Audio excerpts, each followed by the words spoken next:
मैं सबसे बात करने के लिए राजी हूं, लेकिन चोरों और डाकुओं से कभी भी नहीं जिन्होंने इस मुल्क का पैसा लूटा है। इस टाइम से लेके इस पिक्चर तक पाकिस्तानी सियासत में बहुत कुछ हुआ है। ये कहना बिल्कुल भी गलत ना होगा कि जिस किस्म का ड्रामा और अनएक्सपेक्टेड ट्विस्ट एंड टर्न्स आपको पाकिस्तानी पॉलिटिक्स में देखने को मिलेंगे, पाकिस्तानी ड्रामा सीरियल्स में भी नहीं मिलेंगे।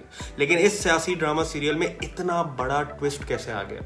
कैसे पीटीआई और गवर्नमेंट एक ही टेबल पर आकर बैठ गए? ये तो एक दूसरे के जानी दुश्मन नहीं बन चुके थे। और इलेक्शंस का क्या होने वाला है? एक दिन एक दूसरे पर बेइंतहा इल्जाम तराशी करना और दूसरे दिन मुज़ाकरात की टेबल पर इकट्ठा बैठ जाना, ये किसी जादू की छड़ी का कमाल नहीं है, बल्कि इसके दौरान बहुत कुछ हुआ है और इसको सही तरह समझने के लिए थोड़ा सा टाइम ट्रेवल करना पड़ेगा। 10 अप्रैल 2022 पाकिस्तान में पहली बार किसी सिटिंग प्राइम मिनिस्टर को वोट ऑफ नो कॉन्फिडेंस के जरिए घर भिजवा दिया जाता है। लेकिन पाकिस्तान के दो सूबे पंजाब और केपीके में अभी भी इमरान खान की पार्टी पीटीआई की गवर्नमेंट होती है। इमरान खान ये जानते हुए कि इस वक्त उनकी पॉपुलैरिटी बहुत ज्यादा है और अगले इलेक्शन में वो एक बार फिर प्राइम मिनिस्टर बन सकते हैं, इलेक्शंस का मुतालबा करते हैं। लेकिन जब उनको नजर आता है कि नई गवर्नमेंट अपने टाइम से पहले यानी कि अक्टूबर से पहले इलेक्शंस करवाने पर राजी नहीं है, तो प्रेशर टैक्टिक्स अपनाते हैं और पंजाब और केपीके की असेंबली डिसॉल्व कर देते हैं, जो कि एक्चुअली एक पॉलिटिकल मिस कैलकुलेशन थी। पीटीआई बची कुची पॉलिटिकल लेवरेज भी खो बैठती है और पीडीएम और पीपीपी जो कि रूलिंग अलायंस है उसका हाथ और मजबूत हो जाता है। पाकिस्तान में प्रोविंशियल और नेशनल असेंबली के इलेक्शंस एक साथ होते हैं, इसलिए इमरान खान साहब की ये भी ट्राई थी कि दोनों प्रोविंशियल असेंबलीज डिसॉल्व करके प्रेशर डालकर नेशनल असेंबली के इलेक्शंस एक साथ ही करवा दिए जाए। लेकिन ऐसा कुछ नहीं हुआ। पाकिस्तान की कॉन्स्टिट्यूशन के मुताबिक इलेक्शंस 90 दिन में करवाए जाने चाहिए, लेकिन इलेक्शन कमीशन ऑफ पाकिस्तान यानी कि ईसीपी ने फाइनेंशियल, मैनेजेरियल और सिक्योरिटी रीजंस बताते हुए इलेक्शंस डिले कर दिए। सुप्रीम कोर्ट ने इलेक्शंस की डेट तय ना होने पर उसका सुओ मोटो नोटिस ले लिया। सुओ मोटो नोटिस तब होता है जब कोर्ट खुद से किसी इशू को पब्लिक इंटरेस्ट में समझकर उस पर कार्रवाई शुरू कर दे। फिर सुप्रीम कोर्ट और गवर्नमेंट के दरमियान एक नया लंबा तमाशा शुरू हो जाता है। फिलहाल long story short, supreme court जजेस 3-2 की मेजोरिटी से ये फैसला सुनाते हैं कि ईसीपी को 90 दिन में इलेक्शंस करवाने ही पड़ेंगे। गवर्नमेंट इस फैसले को मानने से मुकम्मल इनकार कर देती है और पार्लियामेंट ने यह बात दो टोक कह दी कि गवर्नमेंट के पास ना ही पैसा है और ना ही सिक्योरिटी, इसलिए सुप्रीम कोर्ट के कहने पर इलेक्शंस नहीं करवाए जा सकते। इलेक्शंस तभी होंगे जब मुनासिब होगा, मोस्ट प्रॉब्ली अक्टूबर में तमाम प्रोविंशियल असेंबलीज और नेशनल असेंबली के एक साथ। चीफ जस्टिस उमर अता बंजाल को जब ये महसूस हुआ कि यहाँ तो parliament versus supreme court match शुरू हो गया, उन्होंने दोनों साइड से रिक्वेस्ट की कि वो आपस में बैठकर खुद इस मामले का हल निकालें।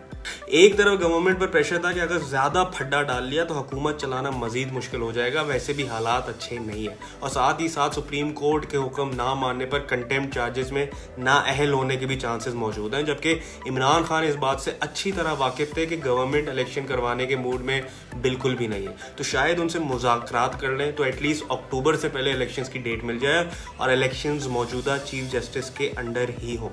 और इस तरह वो लोग जो शायद एक दूसरे को सियासी तौर पर अपने बराबर भी नहीं समझते थे, आखिरकार एक ही टेबल पर आमने सामने आकर बैठ गए। लेकिन इनमें से हक पर कौन है, गवर्नमेंट या पीटीआई? सच बात तो यह है कि इसमें कोई शक नहीं है कि पाकिस्तान के आईन में ये साफ साफ लिखा है कि इलेक्शंस 90 दिन में करवाने हैं, और गवर्नमेंट का ये कहना कि सिक्योरिटी और पैसे नहीं है, ये आर्ग्यूमेंट काफी वीक है। वो इसलिए कि इस मुल्क में बहुत बदतर हालात में फॉरेन डेलीगेशंस आ चुकी हैं, बाय इलेक्शंस हो चुके हैं, क्रिकेट टीम्स आ चुकी हैं, अब तो फिर भी काफ़ी बेहतर हालात हैं। तो ऐसा नहीं है कि इलेक्शंस हो ही नहीं सकते। पूरे मुल्क में इलेक्शंस नहीं करवाने, सिर्फ 2 प्रोविंसेस में करवाने। जहां तक बात पैसों की रही, तो ऐसा नहीं है कि गवर्नमेंट बिल्कुल ही बैंकरप्ट बैठी है और जेबें खाली हैं। गवर्नमेंट जब डेवलपमेंट स्कीम्स पर अरबों रुपए लगा सकती है तो इलेक्शंस पर भी लगा सकती है, और आईनी ड्यूटी सर अंजाम देने के लिए अपने खर्चे कम करके इलेक्शंस भी करवाने पड़े तो ऐसा करना गवर्नमेंट की ड्यूटी है। इस बात में भी कोई शक नहीं है कि गवर्नमेंट इलेक्शंस इसलिए डिले करना चाहती है क्योंकि इस वक्त इमरान खान की पॉपुलैरिटी वेव चल रही है, और वो चाहती है कि इलेक्शंस ऐसे वक्त पर कराए जाएं जब महंगाई का जोर कम हो और आवाम में रूलिंग पार्टीज की मकबूलियत बहाल हो। क्या पंजाब और केपी में फौरी इलेक्शंस करवाने से सारे मामलात हल हो जाएंगे? नहीं। इमेजिन कर लीजिए कि पंजाब में इलेक्शंस हो जाते हैं और पीटीआई जीत जाती है। अब गवर्नमेंट मशीनरी, ब्यूरोक्रेसी, पुलिस सब पीटीआई के अंडर है। अब जब नेशनल असेंबली के इलेक्शंस होंगे तो क्या दूसरी पार्टीज इस बात पर यकीन करेंगी कि पंजाब में इलेक्शंस फ्री एंड फेयर हुए हैं? अगर बाकी पार्टीज ऐसे इलेक्शन को रिग्ड कहकर एहतजाज शुरू कर दें, फिर क्या होगा? या वाइस वर्सा सिचुएशन ले लीजिए जहां इमरान खान ऐसे इलेक्शंस के रिजल्ट मानने से इनकार कर दें जो पंजाब में नून लीग के अंडर हुए। ये सिनेरियो भी इमेजिन कर लीजिए कि पीटीआई पंजाब में हुकूमत में आती है बहुत ही थिन मेजॉरिटी मेजोरिटी से, जबकि खान साहब का कहना है कि वो हैवी मैंडेट चाहते हैं। ऐसी सिचुएशन में अगर इमरान खान ने असेंबली फिर से डिसॉल्व कर दी और इलेक्शंस के लिए कह दिया, फिर क्या होगा? क्या मुल्क में बार बार इलेक्शंस ही करवाते रहेंगे एक शख्स के कहने पे?